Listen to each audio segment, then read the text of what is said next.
Assalamualaikum warahmatullahi wabarakatuh. Wilujeng patepang Dewi sareng Mang Augustin. Palamitra anu dipihormat dina denget ayuna simkuring Mang Augustin masih medar dongeng dina carios Si Geot, Yasana, Kang Heri Supriyadi. Pihatur rebunuhun oge ke asadayana anu parantos berkontribusi like, komen, subscribe sareng share channel Dongeng Mang Augustin. Nyangga keun carios nyambung, mugi tiasa ngahibur, nyandak pelajaran, oge nyandak manfaat saseueurna. Kirang langgungna disuhun keun karidoana tur tiasa jembar manah ngahapunten sagala rupi kalepatan tur kakirangan. Mugia janten panghibur kana kalbu pangbeberah kana manah. Sareng mugia katampi ku sadaya kadang wargi, sok sanaos sieu carios Sunda buhun. Mangga nyangga keun. Si Geot bagian ke-45.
Dina waktu anu teu pati lila, antukna emaah abringan warga geus aranjog Dewi kaaburuan imahna cep danu.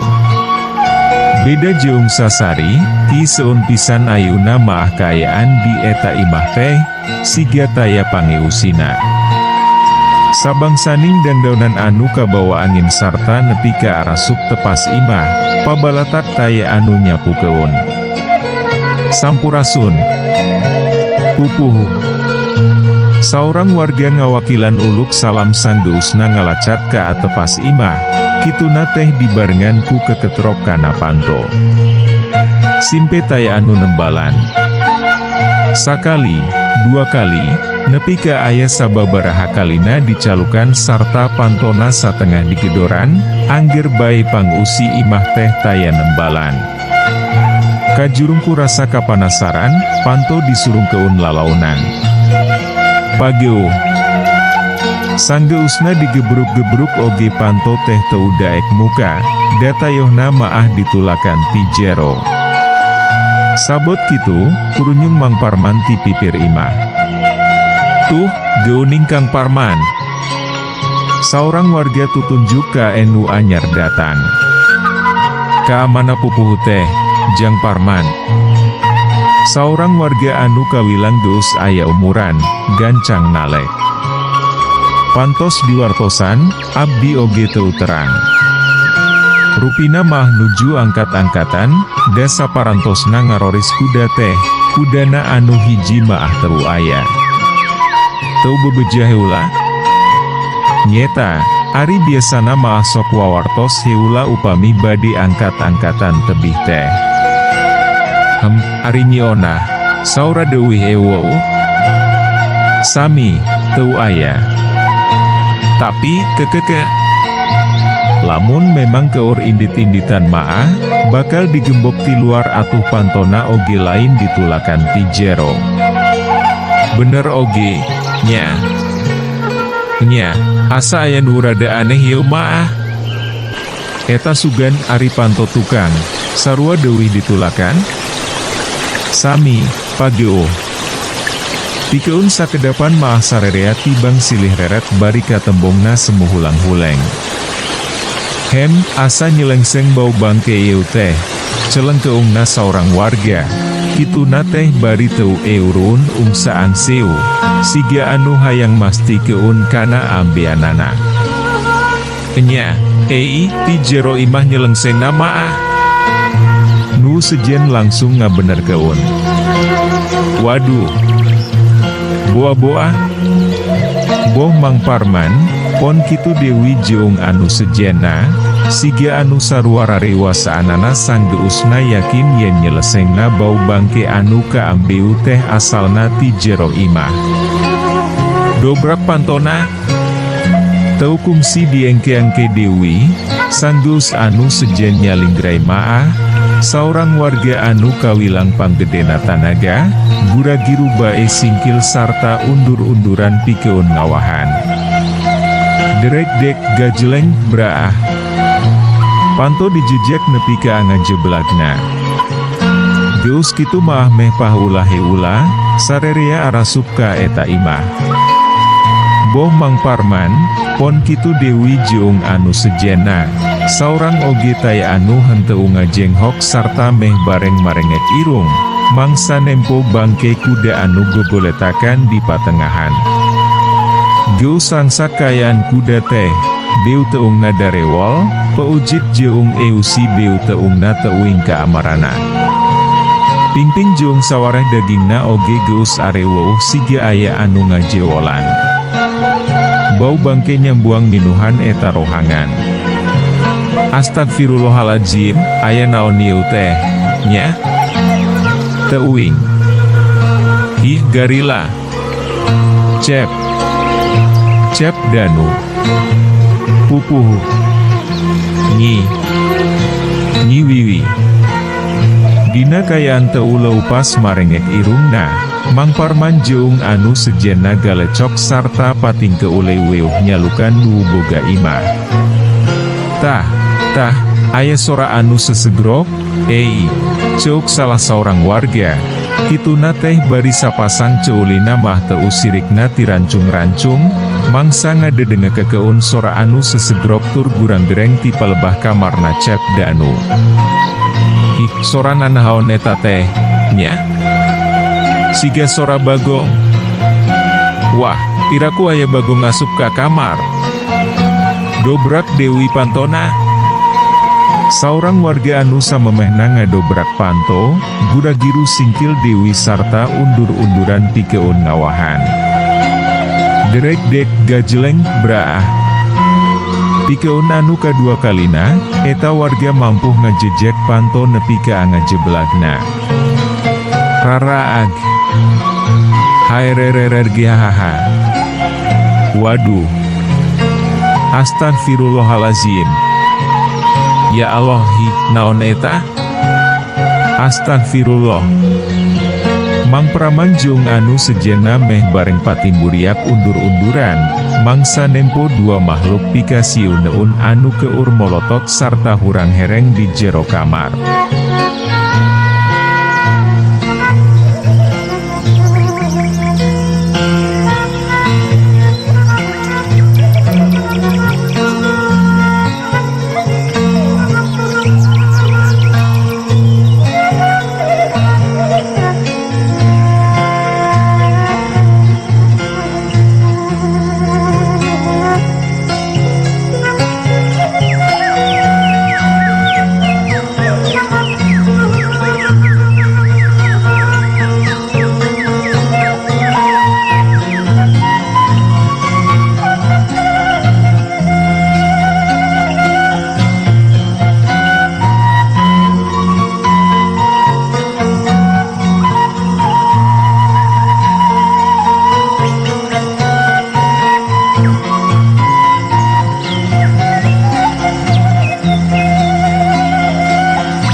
Tetela, eta dua makhluk teh tayalian Cep Danu jeung Nyi Wiwi, anu dina sababaraha poe kaatukan geus rarobah wujud jadi jirim buta. Jorelat jalan jeleng-jeleng. Dina mangsa warga keur pating rarempot keneh teh, Cep Danu jeung Nyi Wiwi meh bareng patinggara jeleng, sarta anu saterusna maah jojorelatan kaluar eta imah. Kajurung kurasa kapanasaran sigana maah, sok sanajan dina kaayaan siun oge, Mang Parman jeung anu sejana guragiru bae ngarudag nepi ka atepas imah. Tapi, geus teu katembong irung-irungna acan ari anu diarudagna maah, da gerakanana pohara pisan gesitna. Astagfirullah, naon atuh anu bieu teh, nya? Siga buta ari tina rupa jeung tina papulitanana maah. Tapi, da ari dideganana maah sarua jeung manusa, geuning.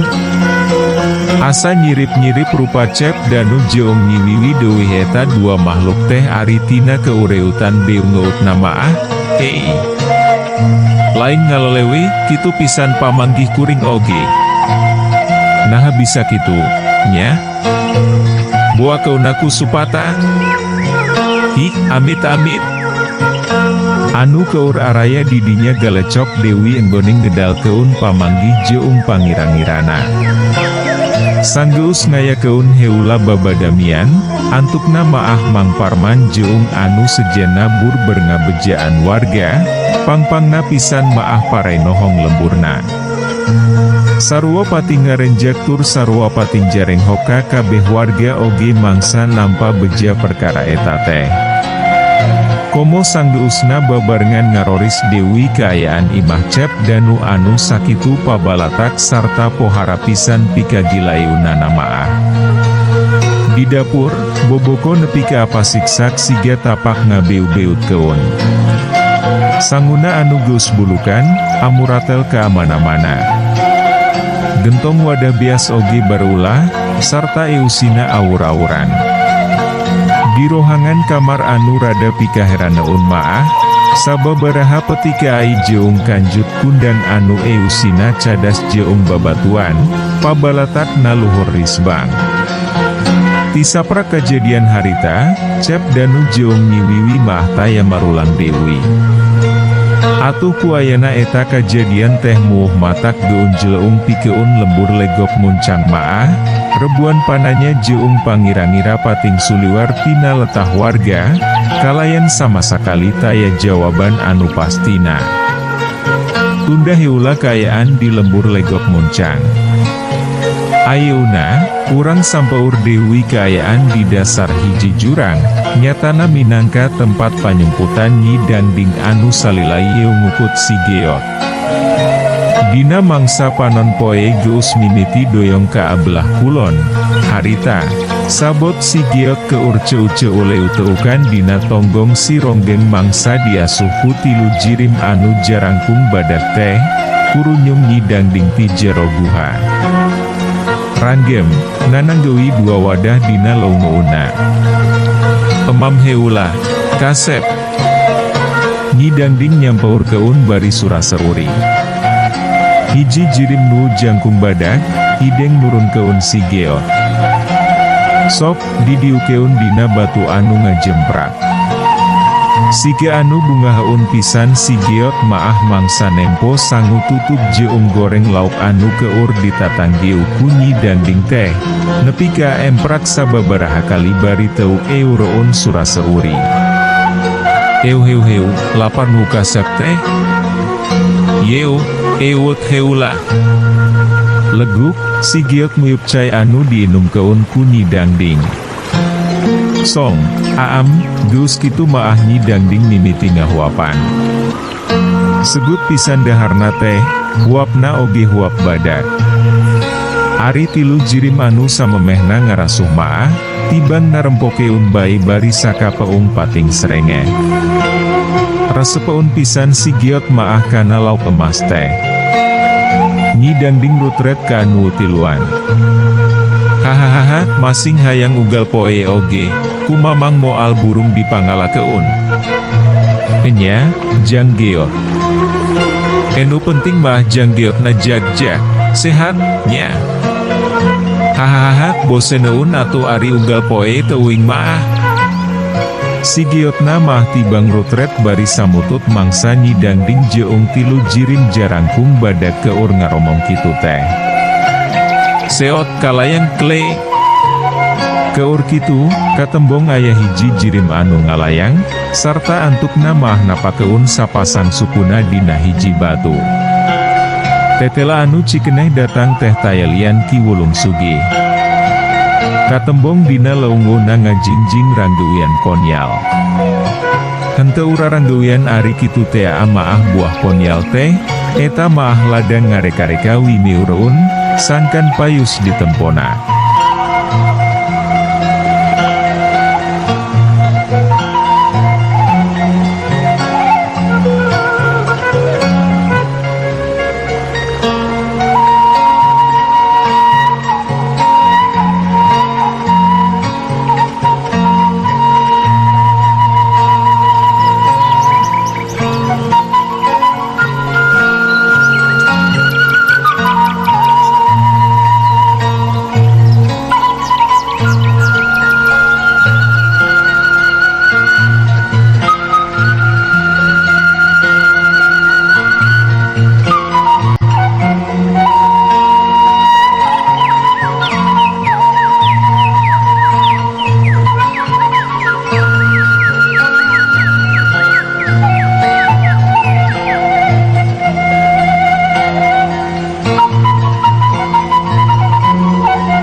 Dangding jongnu sejena meh bareng pating lalio, kaasup si Giot anu katembongna nepi ka acuring hak.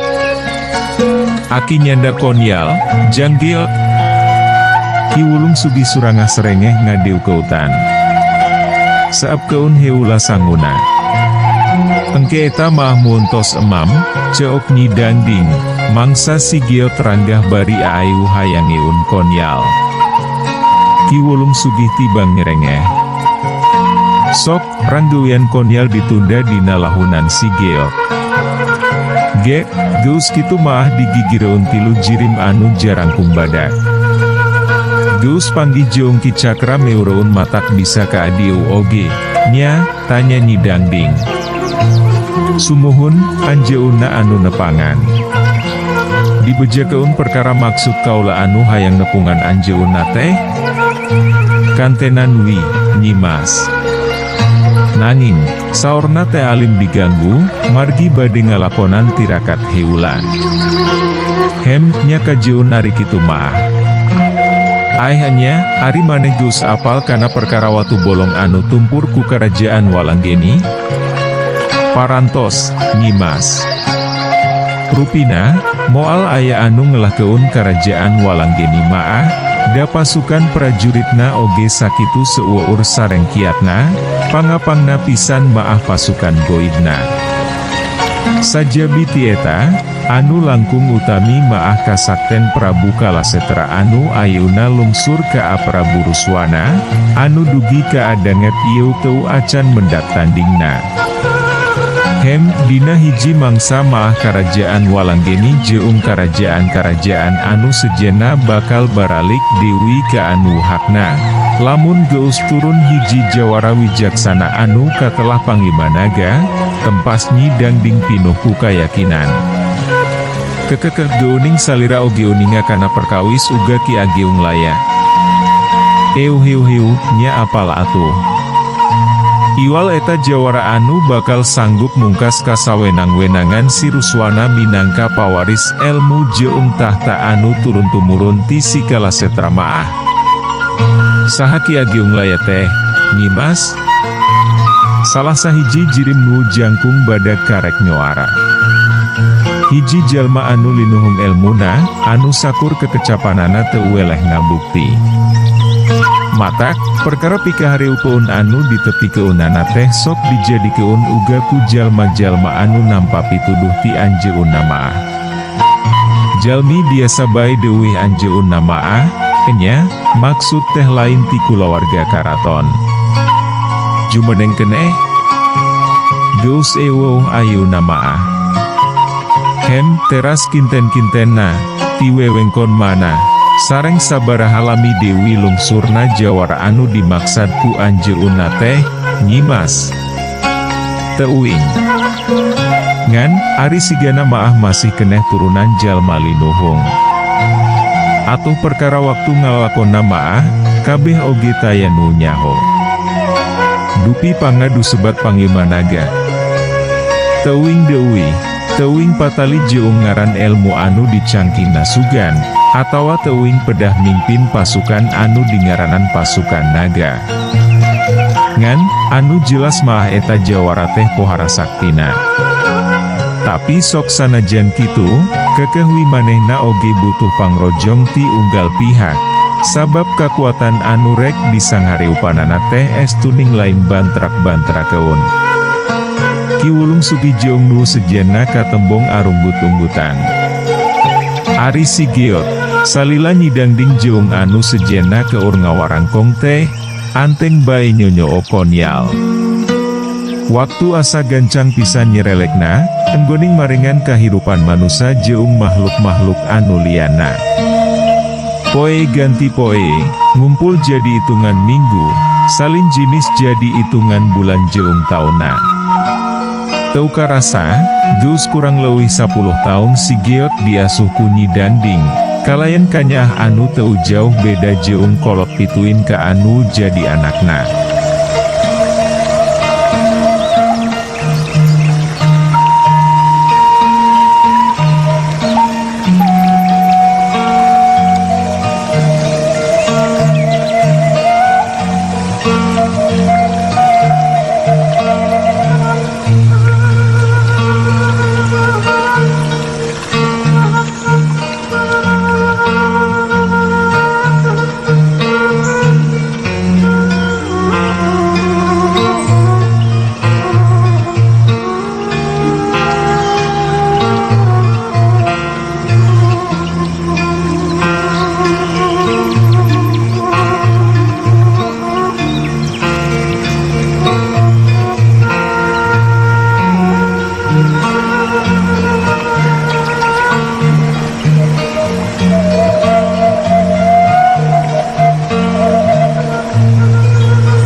Dina umuran sakitu, pangawakan Sigeot maah geus pohara badagna, jangkungna oge geus ngelewihan dedek nini-nini anu salila yeu ngasuh dirina.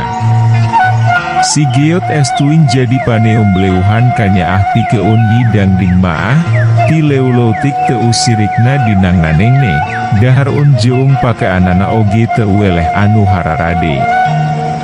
Salila kurang leuwih 10 taun aya dina asuhan Nyi Danding, Sigeot tumuh jadi budak anu hade basa jeung tata krama. Gaikan deui budak teh, sok mindeng babantu, teu beunang diulah-ulah. Siga harita, dina mangsa panon poe masih keneh gena dipake moyan teh, si Geot maah geus mamanggul suluh dina tak-takna. Si Ronggeng nutur keun di tukang eun, bari sakapeung kikiplik sarta jejereheman. Tuh, parantos mulai Dewi geuning. Esai pisannya Jang Geot maah, malah siga nu alim upami diogo teh, ceuk kiwulung sugih ka Nyi Dangding, anu harita keur dariuk di hareupeun lawang buha. Kenya. Keun witutur keun kahayangna, nu penting maah ulah leupas tina panalingaan. Kiwulung sugih tibang unggut-unggutan, bari kituna teh ari panon maah teu leupas neu teup si Geot, anu mingkin lila mingkin ngadeu keutan. Geus balik Dewi geuning, mana si Pancung jeung nu sejena, tanya Nyi Dangding, sanggeusna si Geot nepi ka hareupeunana. Kenya, salah sahiji titilu jirim jarangkung badak anu salila ieu sok milu ngasuh si Geot sigana mah anu disebut si Pancung teh. Badi ngarala lauk heula saurna teh si Mamang maah. Geot oge hoyong ngiring, tapi ulah-un, malah dipiwarang uih. Bari ngecakeun babawaanana si Geot maah mangsa nembalanana teh. Heu, reka anu jauh meureun mata kitu oge ngalalauna. Jung, ayeuna mah geura kukumbah, terus geura dahar. Wararek keneh, ema, hoyong ewot wiwungkul. Sanggeus ngomong kituna teh, koloyor si Geot maah ka ajero buha. Nepi ka rengkuh tur semu dodongkoan mangsa ngiwatan Nyi Dangding jeung kiwulung sugih teh. Atra pisan aya kareus dina dua pasang mata anu harita keur nareu teupna maah. Teu lila antarana, si Geot geus ngurunyung Dewi. Ge, di hareupeun anu duaan. Ema. Nyi Dangding mah tibang neu teup mangsa si Geot ngajak ngomong ka adirina teh. Iraha atuh bade ngajar keun Dewi silat teh, Ema. Heu, mani resep-resep teuing eta kana silat. Muhun atuh, Ema, panara jago sapertos Ema. Lamun geus jago rek kumaha. Pamitos jago pamitos jago Malah garo-garo teu ataul si Geot maah mangsa ditanya kitu teh. Heu, nya heu, engke sore urang diajar Dewi silat, nya. Asik sing lami, nya, Ema. Wah capek lila-lila teuing maah. Sawajarnawi. Ema. Naon Dewi? Upami Geotos jago silat, kening nepangan Ema Ais, Bapak Irman, Aki Aput, sareng Nini Aci, nya. Gebek. Boh Nyi Dangding, pon kitu Dewi kiwulung sugih, nepi ka pohara pisan ngagebekna mangsa si Geot ngomong kitu teh. Sabab ceuk rarasaanana maah, perkara kasang tukangna eta budak anu salila yeu dikukutna teh. Estuning dibuni-buni keneh da memang tacan waktuna. Atuh si Pancung jeung dua baladna oge, taya anu nyahoeun ari kana jujutan si Geot anu sabenerna maah. Kekeke ari hidep apal ti saha, tanya Nyi Dangding, kalain karuas anu masih keneh minuhan paroman deung ngeutna. Geot oge emot atuh, Ema, pan kantos diasuh kuaran jeuna. Kana raraina oge moal hilap, komoka Ema ismaah, aya kempotan dina damis nu iuna, tembal si Geot, ditungtungan ku nunjuk kana pipi katuhuna. Mingkin nagebet Dewi wae Nyi Dangding jeung kiwulung sugih maah, sarta pikeun sajongjongan maah duanana tibang pating plohok neu teup si Geot. Teu kaharti ku pikir meureun, piraku dina mangsa si Geot keur orok keneh, geus ingeteun kana rurupaan sarta kana ngaran-ngaran anu jadi kulawargana. Waktosna seep. Caak hanca. Urang simpen di handeuleum si paragi nyokot ninggal keun, enjing urang sampeur Dewi, hapunten palamitra kanggo nyumangetken sim kuring. Mang Augustin ngadongeng teh, nuhun keun di subscribe, di like sareng di komen, atanapi di share manawi masih aya keneh nur sepeun kana dongeng, supados teu kakantun carios salajeungna. Mangga permios. Anu gereulis karasep anu hoyong carita kisah kasih dinamika romantis remaja. Mangga dangu keun carios nyambung bentang pasantren. Nutos sarpuh genga dangu carios ieu maah bakal kabawa asa ngora Dewi. Kangge nu resep cerita silat. Mangga dangu keun amjar lawan Raja Bangsat sareng Rawarontek di channel YouTube Mang Augustin.